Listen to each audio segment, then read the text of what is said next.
گلے ملتے ہوئے اور کھانسی نزلے زکام والے کو نماز میں کھڑے ہوا دیکھا، نماز یہاں سے چھوڑ کر مسجد سے اس کو میں باہر نکال کر پھر نماز پڑھاؤں گا، ورنہ نماز نہیں پڑھاؤں گا۔ آپ لوگ احتیاط ہی نہیں کر رہے ہیں، الزام ہمیں دیتے ہیں، ڈاکٹروں کو دیتے ہیں، ڈاکٹر اپنی جان جو ہے نا ان کی عذاب میں آئی ہوئی ہے، مر رہے ہیں ڈاکٹر، ان کو وینٹیلیٹر نہیں مل رہے ہیں۔ آپ لوگوں نے کھیل بنایا ہوا ہے کرونا کو۔ بھائی یہ کرونا ختم ہونے والی چیز نہیں ہے،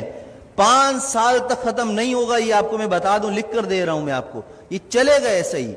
جب آپ سبزی کی دکان پر جا سکتے ہیں، آپ سپر مارکیٹ جا سکتے ہیں، مسجد بھی آئیں، جمعہ پڑھیں، نماز پڑھیں، ڈسٹینس ختم کریں، نماز کے فوراً بعد ڈسٹینس پیدا کر لیں۔ سنت نفل پڑھنی ہے، پیچھے چلے جائیں، جگہ بدل لیں، اسی جگہ پر نماز نہ پڑھیں دوبارہ۔ یہ ایک کام تو یہ کریں، ہاتھ نہ ملائیں، ماسک کا استعمال لازمی کریں، ہر کوئی اپنے پاس رکھے، باہر سے لگا کر آئے، نماز پڑھتے ہوئے اگر کسی کو اتارنا ہے تو اتار لے، لیکن نماز سے پہلے یا نماز کے بعد اگر آپس میں سامنے کھڑے ہوئے بات کرنے ہیں، بغیر ماسک کے کوئی بات نہیں کرے گا۔ اگر کرے گا تو انشاءاللہ تعالیٰ اس کے خلاف بیان بھی ہوگا، اس کے نام لے کر پھر سب طریق کیا جائے گا۔ عزت بہت ہو گئی ہے، آپ لوگوں نے مجھے بے عزت کر کر کے تنگ کر کے رکھ دیا ہے، اب نہیں، اب میں آپ کو بے عزت نہیں کروں گا، اب میں آپ کو سکھاؤں گا دین پر عمل کیسے ہوتا ہے، اور یہ حکومتی احکامات پر عمل کیسے ہوتا ہے، یہ ہمیں بھی آتا ہے کرانا۔ اور اگر اب میرے خلاف کسی نمازی یا کسی نے بھی کوئی درخواست یا کوئی ایسی حرکت کرنے کی کوشش کی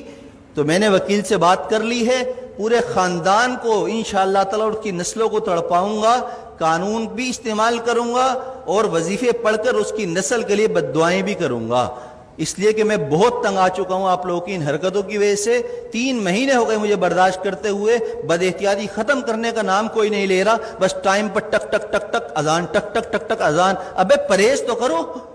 جو ڈاکٹر کہہ رہے وہ تو کرو، جو علماء کہہ رہے ہیں وہ تو کرو۔ اپنے باپ کی بات مانتے نہیں ہو، مولویوں پر انگلی اٹھاتے ہو، شرم نہیں ہے تم لوگوں کے اندر۔ میں نے کہا تھا، ہمارے نائب امام صاحب نے ایک جمعے کو رمضان میں نہیں تھا، تھوڑی سی رکعت لمبی کر دی تو پیچھے 2 لوگوں نے کہا کہ آپ کو نماز پڑھانی ہے، لمبی نماز پڑھا دی۔ شرم نام کی چیز نہیں ہے، امام کو ایسے کہتے ہو؟ پورا زندگی جس نے قرآن پڑھنے میں، علم حاصل کرنے میں لگا دی، تمہاری نماز پڑھاتا ہے، اس کو تم کہتے ہو نماز پڑھانی نہیں آتی؟ تمہیں تو طہارت اور غسل نہیں آتا، کیسے پیشاب کرنے کے بعد قطرے پاک کرتے ہیں اس کا طریقہ تمہیں نہیں آتا، پانی نہ ہو تو تم مولویوں کو سکھاتے ہو، اماموں کو سکھاتے ہو۔ خدا کے لیے ہاتھ جوڑ کر میں کہہ رہا ہوں، میں وزیر اعلیٰ نہیں ہوں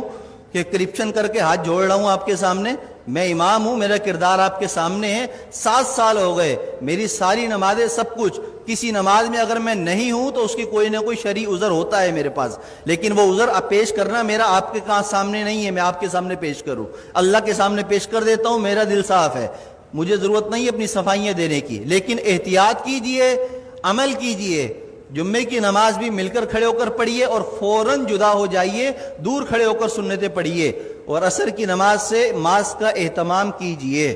جیب میں رکھ کر لائیے، پہن کر لائیے، بات کرنی ہو ماسک لگا کر پہنیے، مجھ سے مسئلہ پوچھنا ہو 1 فٹ دور بیٹھ کر مجھ سے مسئلہ پوچھیے، ہاتھ اور ملانے کی اور مجھے خیریت لینے کی آپ کو ضرورت نہیں، الحمدللہ میں خیریت سے ہوں۔ اللہ ہم سب کو دین کی سمجھ اور عمل کی توفیق عطا فرمائے۔ میری باتیں کسی کو بری لگی ہوں تو پیشگی معذرت ہے، معذرت جزاک اللہ خیر۔